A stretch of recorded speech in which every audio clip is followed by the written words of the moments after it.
Doctor Mahavir पुन वैज्ञानिक महावीर पुन कृषि औजार कारखाना निर्माण गर्नको निम्ति उहाँले 8 टा कथा बेच्दै हुनुहुन्छ। त्यसको अभियानमा पात्लोजुङमा जुत्ता लिएर आएर जुत्ता लगाइदिनु हुन्छ।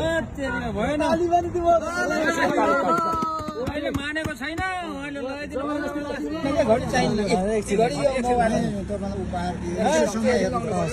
एकजना भाइ रिसाउँछ त्यहाँ हो कि अस्ति यहाँ घडी दिएर उहाँ घडी ल्याएर दिँदाखेरि मैले लिँदै लिँदैन त्यसले देख्यो भने फेरि रिसाउँछ। कहाँ हुन्छ यो लानु न त यहाँ घडी दिँदै हुनुहुन्छ। यी घडी गिफ्ट दिनुभएको ल एकजना भाइ रिसाउने भयो। जुत्ता दिने भाइ सुन्नु, तपाईँले जबरजस्ती गर्नुभयो। जुत्ता दिने भाइहरू त्यो थुप्रै जिल्लामा छन्। मैले कसैको लिएको छैन। तपाईभन्दा सिनियर पुगा, तपाईभन्दा अलिकति ल म भन्छु। ल दाजुभाइ दिदीबहिनीहरू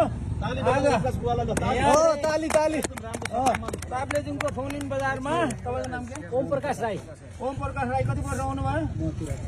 73 वर्ष हुनुभयो। मभन्दा अझै 2 वर्ष जेठा हुनुहुँदो रहेछ। म 71 वर्षको हो होइन। उहाँले ल्याएर जबरजस्ती घडी पनि बाँधिदिनु भयो, के अरे जुत्ता पनि लगाइदिनु भयो। मैले मानेको त छैन, तर एकछिन आफूभन्दा ठुलो मान्छेको यसो मान राख्नलाई हो। तर जुत्ता र घडी दिने भाइहरू तलतिर थुप्रै थिए, कसैको पनि चाहिँ लिएको थिएन।